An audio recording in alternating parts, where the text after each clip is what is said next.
Last weekend, Israeli newspaper, Local Call, leaked an official Israeli government document recommending the forcible transfer of Gaza's 2.3 million Palestinian population to Egypt's Sinai Peninsula. An official at the Ministry of Intelligence confirmed it was not supposed to reach the media. So what did the document mention? The document states that the desired outcome of the war is to transfer civilians from Gaza to the desert. The transfer plan is divided into several phases. In the first phase, the population in Gaza must be vacated to the south, while the Air Force strikes will focus on the northern part of the Strip. The second phase outlines Israel's ground invasion, beginning in the north, and then taking over the whole region.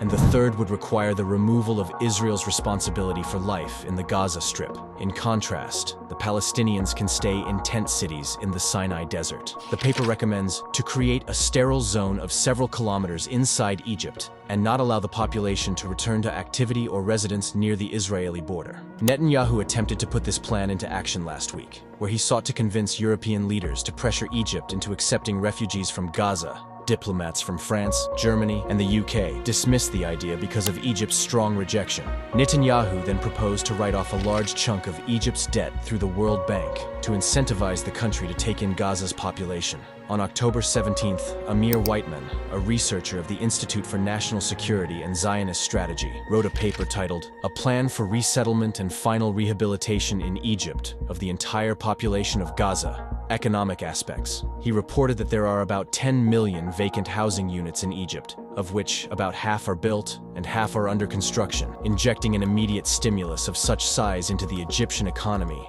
would provide a tremendous and immediate benefit to al-Sisi's regime. Investing a few $billion to solve this difficult issue is an innovative, cheap, and sustainable solution. The White House sent a $14 billion funding request to Congress for aid to Israel, Gaza, and Ukraine. The letter read as follows: "These resources would support displaced and conflict-affected civilians, including Palestinian refugees in Gaza and the West Bank, and address the potential needs of Gazans fleeing to neighboring countries. This crisis could result in displacement across the border, and higher regional humanitarian needs and funding may be used to meet evolving programming requirements outside of Gaza." A member of Israel's parliament, Ariel Kalner, said this: "Right now, one goal, Nakba, a Nakba that will overshadow the Nakba of 1948.